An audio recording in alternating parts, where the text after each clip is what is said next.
La nuit affublait encore d'ombre le paysage en pente douce de la colline. La pluie avait cessé et le vent continuait de balayer les herbes de la prairie qui s'élançaient jusqu'au pied de la forêt de sapins et de pins un peu plus en contrebas. Le paysage restait inaccessible au regard et seul le bruit des feuilles se caressant violemment les unes les autres, les sifflements incessants et le bruit lointain des branches qui craquaient laissaient deviner la teneur tumultueuse du temps qu'il faisait. Calfeutré dans le fumoir du rez-de-chaussée qu'il avait lui-même conceptualisé comme beaucoup de choses dans ce lieu, observant l'invisible du dehors au travers de l'unique baie vitrée faisant le tour de la pièce cubique de 10 mètres carrés, Antoine Campbell fumait sa cigarette assis sur un banc contre le mur du fond, les jambes écartées. Le froid du métal de son assise ne le gênant en rien, il fixait la vitre, laissant le silence tout juste obstrué par le léger ronron du purificateur d'air prendre place. Tout était sous contrôle ici. Le contrôle. Voilà ce que chérissait plus que tout cet homme de 35 ans d'1 m 80 et à la ligne parfaite. Toujours vêtu impeccablement, toujours en costume sombre, une chemise claire et une cravate. Ses mocassins, dont il possédait une dizaine de paires, étaient constamment soigneusement cirés et jamais il ne laissait traîner le moindre vêtement, le plus petit des accessoires en dehors de son socle, de son armoire, de son placard. Le contrôle plus que tout. Ça lui en avait coûté une vie de couple toute tracée. Lors d'une soirée organisée par le futur secrétaire qui avait l'intention de célébrer l'élection du nouveau président, les participants ayant alors été triés sur le volet parmi les partisans du futur chef d'État. Étant un activiste assidu de la campagne pour les Républicains, il s'était vu promettre une bonne place au département si le candidat était élu. Antoine se rappelait, le 10 novembre 2016, Brice Ellington, un ami de longue date et partisan tout comme lui, était venu à sa rencontre accompagné d'une ravissante jeune femme, grande, brune, des atours indéniables et des yeux de feu. De fil en aiguille et au bout d'une petite heure de discussion arrosée de champagne, il avait appris que la jeune femme était la fille d'un général de l'armée de terre américaine et qu'elle était célibataire. Son ami avait voulu jouer l'entremetteur, il avait dû trouver qu'Antoine était célibataire depuis bien trop longtemps. Depuis toujours en fait. Il connut quelques mois assez heureux avec Sammy Parker et put rencontrer celui qui aurait pu devenir son beau-père au détour des détails du département. L'homme était au courant de la relation qu'il entretenait avec sa fille et était lui aussi tombé sous le charme de ce remarquable jeune homme au CV bien fourni et au parcours d'études sans faute. Les relations tournèrent très rapidement du cordial à l'amical et depuis ils avaient collaboré à plusieurs reprises à la demande du secrétaire à la défense lui-même. Malgré l'échec de sa relation avec Sammy, celle-ci n'ayant pas supporté l'approche trop perfectionniste du jeune homme vis-à-vis de la vie de couple, Antoine avait gardé de très bons rapports avec le général, et ils s'étaient revus à de nombreuses reprises. Notamment un soir, l'homme revenait d'un nouveau passage par l'Amazonie et avait remis un rapport au Pentagone. Au détour d'un couloir, Antoine l'avait croisé et après des salutations plus que chaleureuses, il s'était donné rendez-vous au Muscle Bar and Grill, un établissement qui fermait tard sur la Nicholas Glebe Road à Arlington. Et ce fut au détour de quelques pintes et d'un hamburger accompagné de frites trop grasses que l'idée avait émergé. Le 6 mars 2017. Parker, un peu éméché, avait commencé à maugréer à l'encontre d'Emmanuel Stromer, l'homme qui détenait le CNR avec son conseil d'administration. Le général était en charge de la surveillance du site en Amazonie après l'arrêt brutal du projet DINAB à l'été 1998. Un projet révolutionnaire, avait soutenu Parker en tambourinant du poing sur la table en bois. Mais selon lui, personne n'avait rien compris aux travaux, ni voulu leur laisser plus de temps, le temps nécessaire pour les améliorer, mieux les comprendre et en faire quelque chose de viable. Chuchotant après son accès de colère, ayant remarqué soudain le monde autour d'eux, le vieux soldat lui avait dit que des gens étaient morts 2 jours avant l'arrêt du programme. Tout ça parce que personne n'avait réussi à prévoir que l'animal ne respecterait pas les consignes. Puis, il s'était mis à rire, seul. Antoine l'observant sans bouger, attendant d'en savoir plus. Il avait entendu parler de cette affaire maintenant qu'il travaillait au département de la Défense. Les bruits de couloir avaient bon train quand le général était présent, mais il n'en avait jamais connu les détails. Parker n'était pas présent sur place lorsque l'incident eut lieu. Tout s'était passé sur une île du Pacifique, un endroit gardé secret défense, et où les premières expériences avaient été menées sur les dinosaures après la mort de Patterson. Une installation plus durable sur le continent était déjà en négociation à l'époque. L'État brésilien qui transpirait la corruption n'avait pas tardé à plier sous la masse d'argent proposée par l'administration américaine. Le monologue fut long et pénible avant qu'Antoine puisse comprendre réellement quel avait été le but du DINAB, la création d'armes biologiques nouvelles. Se servir des dinosaures comme on se servait maintenant de drones, comme on s'était servi auparavant de rats ou de dauphins, ou même d'éléphants si l'on en croyait la mythique ascension des Alpes par Hannibal. Idée prodigieuse, mais qui avait complètement foiré avant l'entrée dans un nouveau millénaire. Pourtant, tout semblait concorder pour qu'un tel exploit puisse se réaliser. Il n'y avait rien de tel qu'un changement d'époque pour entrevoir un futur des plus exceptionnels. Cependant, après une nouvelle gorgée de bière bien mousseuse, Parker avait assuré à Campbell qu'il irait glisser à nouveau 2 mots à Strummer concernant le projet Dinab. Le vieux espérait toujours le remettre en route. Il n'attendait que le bon moment pour mettre le jeune milliardaire devant ses responsabilités. Mais Antoine lui avait coupé l'herbe sous le pied. Il lui avait même brûlé, sans que le vieux ne se rende compte, et de ça, il jubilait. Sachant que les brevets de Patterson avaient été déposés à l'USPTO courant 1993, les 20 années de propriété intellectuelle s'étaient achevées en 2013. Il y avait donc 6 ans. La recréation d'animaux disparus était tombée dans le domaine public. Il semblait pourtant que personne jusque-là n'avait été assez curieux ou n'avait eu assez de courage pour entreprendre une telle action. Il lui avait fallu demander à organiser une réunion extraordinaire au sein même du Pentagone en présence du président des États-Unis. Le dossier qu'il avait déposé auprès du secrétaire à la Défense avait plu et la rencontre au sommet avait pu avoir lieu. 20 avril 2017, 14 heures.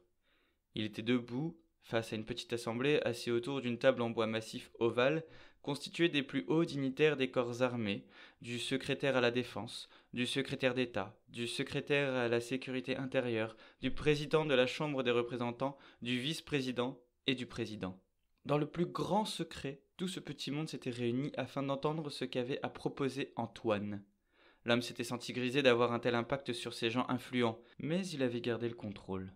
Ces quelques feuilles posées à côté de lui, histoire de n'oublier aucune étape, la petite télécommande du vidéoprojecteur dans une main, il s'était lancé. Sans entrer dans les détails qu'il n'était pas censé connaître, il avait commencé par évoquer le fiasco du projet Dinab qui avait officié durant les années 90. Il avait évoqué les on-dit qui circulaient un peu partout à l'intérieur même du Pentagone depuis cette période, et le fait que ce secret de Polichinelle n'en était quasiment plus un depuis longtemps. Tout le monde savait que le département de la Défense souhaitait bénéficier de la technologie permettant de ramener les dinosaures à la vie afin d'en faire des armes. Personne n'avait bronché.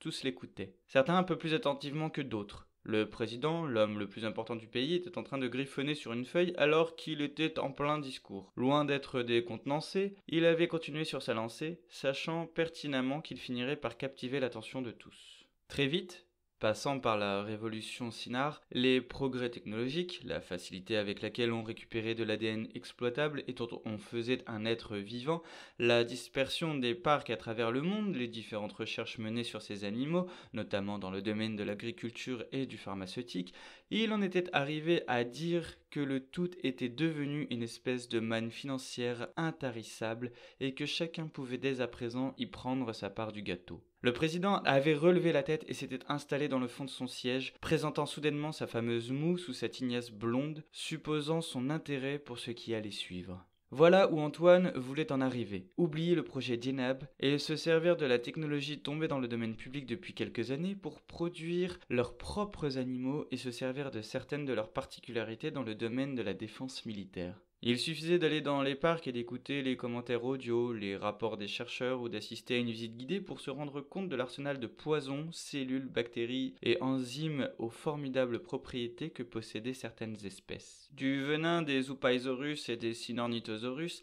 à la salive empoisonnée des Rajasaurus en passant par les anticorps surdéveloppés des T-Rex et la vision nocturne à toute épreuve des Troodons. Il y avait de quoi y trouver de nouvelles armes, chimiques ou physiologiques, de nouveaux moyens de concevoir des tenues biomécaniques, du matériel plus efficace afin d'évoluer dans des espaces confinés ou de nuit. En somme, un armement capable de venir à bout des menaces actuelles, et notamment de quoi répondre aux provocations de la nation d'Ibrahim. Son discours à peine terminé, l'assistance s'enquit de se concerter et la délibération se fit très immédiate. Le projet était validé par l'ensemble des représentants présents sous couvert du secret d'État. Le tour était joué. L'endroit où installer l'emplacement d'une telle activité fut vite proposé par le secrétaire à la Défense, à un coin légèrement reculé du parc national Redwood en Californie, une zone forestière visitée par des touristes, mais où le bâtiment serait protégé à flanc de colline. Des pots de vin seraient versés aux localités alentours, ainsi qu'aux services de protection en charge du secteur. Des généticiens ayant travaillé pour le compte du CINAR avaient été aussitôt approchés et l'argent ne mit pas longtemps à les décider à se jeter dans l'entreprise. Il n'en fallait pas plus pour lancer le projet et celui qui n'avait pas de nom officiel avait vu ses locaux s'installer fin du printemps de la même année et ouvrir au début de l'été. Tout avait été rapide, mais toujours sous contrôle. Un sourire barra le visage d'Antoine qui finissait sa cigarette. On frappa à la porte métallique du fumoir. La lumière pénétra dans l'enceinte alors qu'un homme trapu en blouse blanche, aux rares cheveux tirés en arrière, passait la tête. « Monsieur, nous sommes prêts » articula le bonhomme. « Très bien, Porky, je vous suis. » Antoine se leva, jeta son mégot dans la poubelle près de la porte et suivit le scientifique dans un long couloir lumineux aux murs de placo blanc. Porky, c'était le surnom que l'on donnait à ce vétérinaire de 40 ans. On n'avait jamais su si c'était à cause de son allure grotesque ou à cause de son nom de famille qui avait pu fuiter à un moment ou à un autre. Tout le monde ici travaillait sous couvert de pseudonymes. Après plusieurs portes franchies, différentes salles de bureaux et autres vestiaires traversés et quelques escaliers gravis, les deux hommes traversèrent un vestibule en ressortant dans une pièce stérile vêtue de combinaisons blanches et de gants, un masque et une charlotte sur le visage. Autour d'eux, dans un décor digne des meilleurs films de science-fiction, étaient entreposées des dizaines de cages contenant de petits dinosaures couverts de plumes.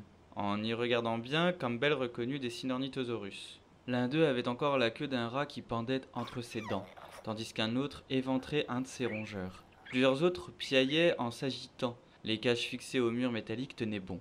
Des tuyaux raccordés à des appareils et à du personnel travaillant autour pendaient, tandis que le bruit du stérilisateur d'air tentait de couvrir les appels des dinosaures piégés derrière leurs barreaux. « Ils sont déjà bien gros !» s'exclama Antoine derrière son masque. « Ce sont ceux qui ont le mieux supporté le bourrage d'hormones de croissance. Et ils ont réagi comme des poussins que l'on élève pour qu'ils s'engraissent vite. Tant mieux alors. Qu'en est-il des autres du coup ? Nous avons plusieurs spécimens des plus gros carnivores qui ont réussi à grandir rapidement. Nous avons des individus qui ont quasiment atteint une taille adulte sans trop de complications. Peut-être un peu maigre, je dirais. De gros poulets, je vous dis. Très bien, très bien. Les deux hommes s'avancèrent au-devant d'un petit groupe de personnes se tenant au chevet de ce qui semblait s'apparenter à une table d'opération. Le venin de ces animaux est impressionnant. C'est un neurotoxique accompagné de cardiotoxines. L'injection se fait par dose de 120 mg et tue un rat en moins d'une seconde. Si nos prévisions sont exactes, ce venin dans un contenant de 15 mg pourrait tuer une trentaine de personnes en quelques heures. À moins de trouver un vaccin dans un service de santé, la mort est assurée à 100%. J'aime vous entendre parler ainsi, Porky. Une légère grimace déforma un très court instant sous son masque la bouche du vétérinaire qui ne devait pas vraiment apprécier qu'on le nomme ainsi. Messieurs, Monsieur A aimerait être le premier à extraire notre première commande, lança le gros homme à l'intention de ses collègues. L'assemblée s'écarta, laissant passer les deux hommes. Porky s'empara de la tête du spécimen léthargique qui était maintenu par de petites sangles au niveau des avant-bras et des pattes sur la table revêtue d'un papier bleu à usage unique. Minutieusement, il ouvrit la petite gueule garnie de longues dents légèrement recourbées et d'un signe de tête indiqua à Antoine qu'il pouvait y aller. L'homme s'empara d'un petit bocal en verre recouvert d'une membrane tendue sur le goulot tenu en place par un élastique épais. D'un geste assuré, il plaça la membrane contre les dents de la mâchoire supérieure du Sinornithosaurus, aux yeux à demi clos, lâchant un lent gazouillis rauque. Puis, Campbell pressa le récipient contre les gencives de la créature, laissant pénétrer les deux plus grandes dents à l'intérieur en maintenant le museau du dinosaure à l'aide de son index. Très vite, un liquide assez fluide et jaunâtre coula des dents pour aller s'écraser en grosses gouttes dans le fond du bocal. Antoine profita des quelques secondes du prélèvement pour afficher un sourire satisfait derrière son masque.